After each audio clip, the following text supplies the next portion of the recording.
Hello all, welcome to my channel Crystallized Science. So this is the continue video for the chapter that is our natural resources. In our previous lecture we have discussed about air pollution and today we will proceed further to water and water pollution. Okay, so let's begin. The topic number is 14.2. The topic name is water a wonder liquid. Water a wonderful liquid ऐसा बोला गया है. उसका मतलब क्या है कि पानी एक ऐसा लिक्विड है जिसने हमारा लाइफ एग्जिस्ट करवाया है. एक ऐसा वंडर लिक्विड है कि जिससे हमारी सेल्यूलर प्रोसेस चलती है. पानी एक ऐसी चीज है जिससे हमारी रसोई में भी काम आता है. So it gives us energy. It is the reason why the life exist on the earth, right? And it is the reason why rain comes to earth, which we will see in the water cycle, which is coming in this chapter. Okay, so let's come to the topic that is the source of water. मतलब पानी आता कहाँ से? देखो generally पानी को दो तरीके से डिवाइड किया है, आप देख सकते हो. यहाँ पे मैंने अंडरलाइन भी किए हैं. दो टाइप के वाटर होते हैं. एक फ्रेश वाटर जिसमें मीठा मतलब कि सॉल्ट नहीं होता है, सॉल्टी वाटर नहीं है, उसको फ्रेश वाटर बोलते हैं जो हम पीने में यूज कर सकते हैं, राइट? और सलाइन वाटर मतलब कि खारू पानी, मतलब ऐसा गुजराती में बोलते हैं खारा पानी, हिंदी में खारा पानी, गुजराती में खारू पानी ऐसा बोलते हैं, right? So source of water exist in this many ways. So let's begin with first point, that is water vapour. Water vapour के फॉर्म में सोर्स ऑफ वाटर हमें मिलने वाला है. वाटर वेपर का मतलब क्या है? कोई भी वाटर बॉडीज है वो इवोपरेट होता है.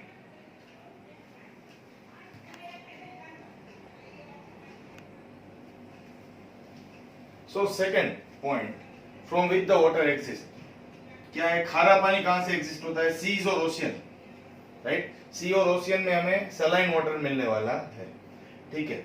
इंडियन ओशियन है, पैसिफिक ओशियन है वो, और सीज मतलब जहां पे भी सी है, राइट? यहाँ पे गुजरात में हम देखते हैं तो द्वारका है, ठीक है, ओखा. ऐसे कोई भी सी में आपको खारा पानी मिलेगा, फ्रेश वाटर नहीं मिलेगा. तो आप पीने लायक पानी नहीं होगा. कुकिंग के लिए आप यूज नहीं कर सकते हो, इंडस्ट्रियल पर्पस के लिए यूज कर सकते हो. तो आपको डीसेलिनेशन प्रोसेस करनी पड़ेगी.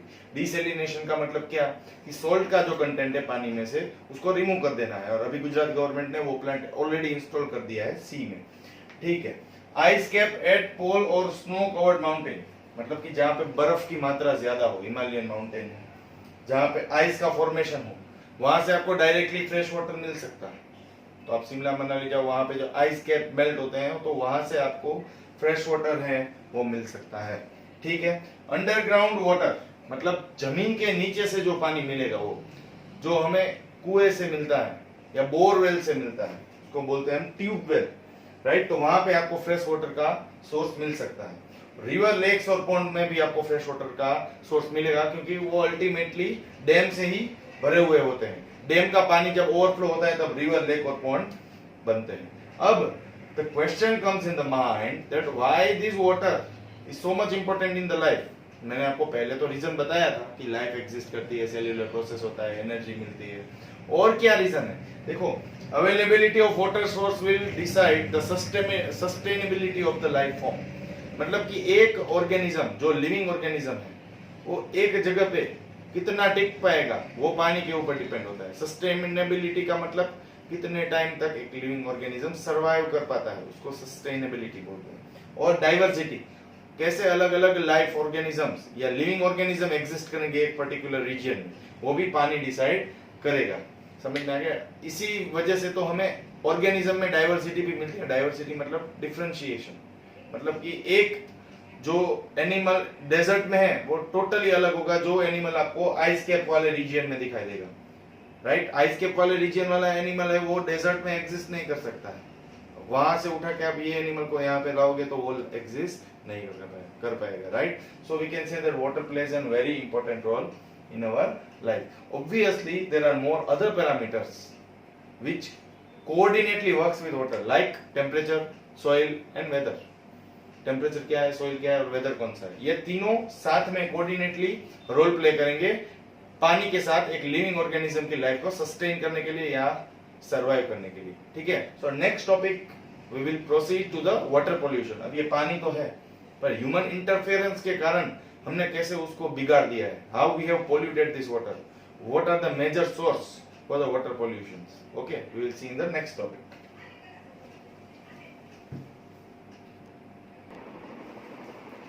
Okay, so 14.2.1 topic, that is water pollution.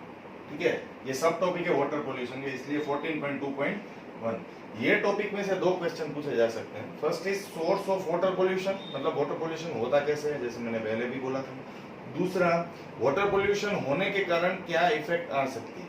ठीक है, so first we will discuss about source and then we will discuss about its effect. Okay, so let's start with source. Deposition of pesticides and fertilizer in water bodies, मतलब कि जो agriculture में pesticides, the chemical which is used to remove insects, fertilizer, the chemical which is added और it is added to increase the nutrition of the soil, to have a good minerals in the soil, to have the replenishment in the soil.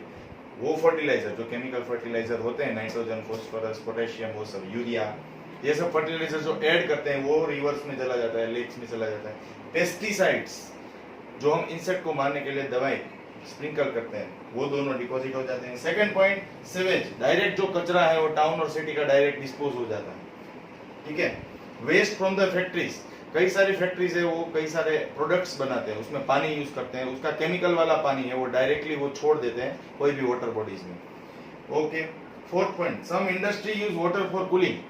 अभी कई सारी industry क्या करती है, पानी को कुछ चीज को ठंडा करने के लिए यूज करती है, फिर इन टर्न वो आपको क्या वापस देगी वो इंडस्ट्री, हॉट वाटर, मतलब कि ज्यादा टेम्परेचर वाला पानी वो डिस्पोज कर देगी वाटर बॉडीज में. ठीक है, तो इससे इंपैक्ट क्या होगा देखते हैं. The water inside deep reservoir would be cool, मतलब कि गहराई में पानी है वो ठंडा होगा और ऊपर के सरफेस में पानी है वो गर्म होता रहेगा.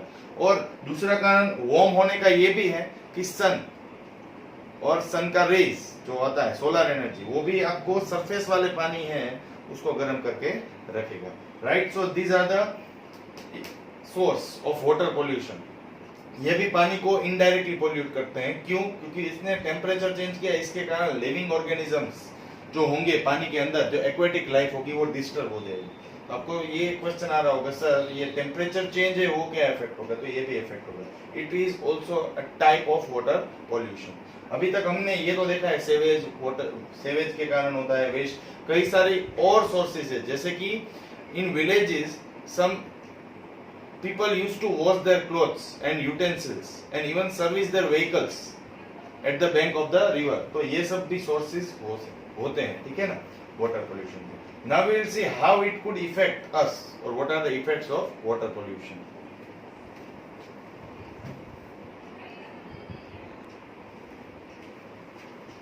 Okay, so let us discuss about effects of water pollution. Okay, so there are mainly 4 effects, as you can see. 4 points are mentioned, and in between you can see with blue marker I have mentioned what it will harm to certain organisms. ठीक है, तो पहले point से discuss करते हैं. Addition of undesirable substance like poisonous fertilizer and pesticides in farming.